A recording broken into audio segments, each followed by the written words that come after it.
பாகிஸ்தான் தற்போது கடும் பொருளாதார நெருக்கடியில் சிக்கி தவிக்கிறது.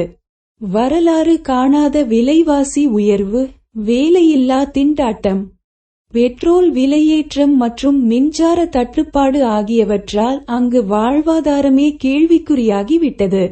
இந்நிலையில் அங்கு பலர் பிச்சை எடுக்கும் நிலைக்கு தள்ளப்பட்டுள்ள நிலையில் பாகிஸ்தானிய பிச்சைக்காரர்கள் கும்பலாக ஈராக், சவுதி அரேபியா உள்ளிட்ட அரபு நாடுகளில் சட்டவிரோதமாகவும் சட்டரீதியாகவும் அனுப்பப்படுவதாக கூறப்படுகின்றது.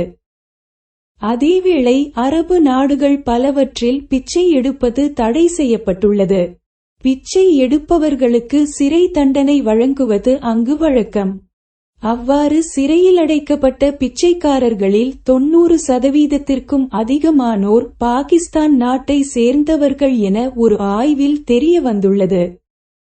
அதுமட்டுமல்லாது பாகிஸ்தானிலிருந்து அந்நாடுகளுக்கு செல்லும் விமானங்களில் பிச்சைக்காரர்களே அதிகம் பயணம் செய்கின்றனர். இவர்கள் வருகையை தடுக்க நடவடிக்கை எடுக்க சவுதி அரேபியாவும் ஈராக்கும் பாகிஸ்தானிடம் கோரிக்கை வைத்துள்ளன.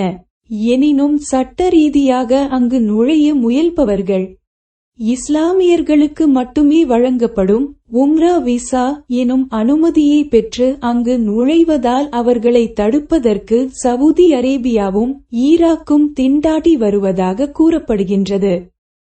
அந்த நாடுகளில் சாலைகளில் பிச்சையெடுக்கும் தொழிலில் ஈடுபடுவதுடன் இது தவிர இஸ்லாமியர்களின் புனித தலமான மெக்கா இருக்கும் சாலைகளில் பிக்பாக்கெட் குற்றத்தில் ஈடுபடும் பெரும்பகுதியினரும் பாகிஸ்தானியர்களே எனவும் அந்த ஆய்வில் வெளியான விடயம் உலக அரங்கில் பாகிஸ்தானை இது தலைகுனிய வைத்துள்ளது.